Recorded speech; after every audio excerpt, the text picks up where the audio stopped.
ನಮಸ್ತೆ ವೀಕ್ಷಕರೇ, big boss ಮನೆಯಲ್ಲಿ ಯಾರು ಬಾಸ್ ಎನ್ನುವ ಪ್ರಶ್ನೆ ಇದೆ. ಅದು ಸುದೀಪ್ ಅನ್ನುವ ನಂಬಿಕೆ ಈಗಲೂ ಇದೆ. ಆದರೆ wild card entry Rajat Kishan ಇಲ್ಲಿ ಬಾಸ್ ಯಾರು ಅನ್ನೋದನ್ನು ಕಂಡು ಹಿಡಿದಿದ್ದಾರೆ. ಆ ಬಾಸ್ ಯಾರು ಅನ್ನೋದನ್ನು ಎಲ್ಲರಿಗೂ ತೋರಿಸಿಕೊಟ್ಟಿದ್ದಾರೆ.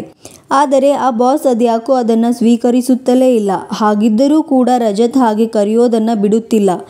ನಾನು ಮನೆಯಿಂದ ಹೋಗೋದಿಲ್ಲ, ನಿಮ್ಮನ್ನ ಕಳಿಸಿಯೇ ಇಲ್ಲಿಂದ ಹೋಗುತ್ತೇನೆ ಬಾಸ್ ಅಂತ ಒತ್ತಿ ಹೇಳಿದ್ದಾರೆ. ಹಾಗಾಗಿಯೇ ಮನೆಯಲ್ಲಿ ಚೈತ್ರ ವರ್ಸಸ್ ರಜತ್ ಫೈಟ್ ಶುರುವಾಗಿದೆ. ಇದರೊಟ್ಟಿಗೆ ಬಾಸ್ ಸ್ಟೋರಿ ಕೂಡ ಶುರುವಾಗಿದೆ. ಇದರ ಇನ್ನಷ್ಟು ವಿವರ ಇಲ್ಲಿದೆ. ಬಿಗ್ ಬಾಸ್ ಮನೆಯಲ್ಲಿ ಇರೋವರಿಗೆ ಕೆಲವೊಮ್ಮೆ ನಾಮಿನೇಷನ್ಗೆ ಕಾರಣವೇ ಸಿಗೋದಿಲ್ಲ. ಹಾಗೆ ರಜತ್ ಕಿಶನ್ ತಮಾಷೆಗೆ ಹೇಳಿದ ಆ ಒಂದು ಮಾತನ್ನು ಚೈತ್ರ ಕುಂದಾಪುರ್ ನಾಮಿನೇಷನ್ಗೆ ಬಳಸಿಕೊಂಡರು. ಆ ಒಂದು ಕಾರಣಕ್ಕೇನೆ ರಜತ್ ಸಿಟ್ಟಿಗೆದ್ದರು. ಹಾಗೇನೆ ಇವರು ನಮ್ಮ ಬಾಸ್ ಅಂತ ಜೈಲಿಗೂ ಹೋದರು. ಆ ದಿನದಿಂದಲೇ ಚೈತ್ರ ಎಲ್ಲೇ ಹೋದರೂ ಸರಿಯೇ, ಇವರೇ ನಮ್ಮ ಬಾಸ್ ಅಂತ ರಜತ್ ಹೇಳ್ತಾರೆ.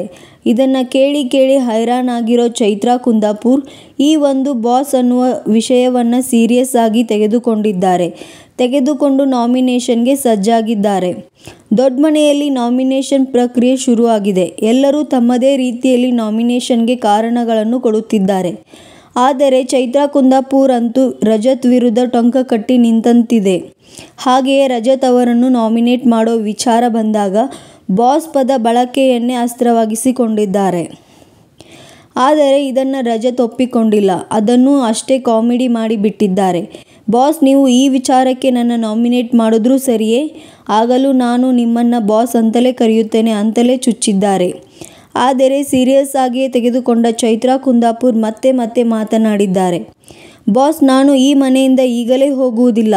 ನಿಮ್ಮನ್ನು ಈ ಮನೆಯಿಂದ ಮೊದಲು ಕಳಿಸುತ್ತೇನೆ, ಆಮೇಲೆ ನಾನು ಹೋಗುತ್ತೇನೆ ಬಾಸ್ ಅಂತಲೇ ಮತ್ತೆ ರಜತ್ ಇಲ್ಲಿ ಚೈತ್ರ ಅವರನ್ನು ಕಾಡಿದ್ದಾರೆ.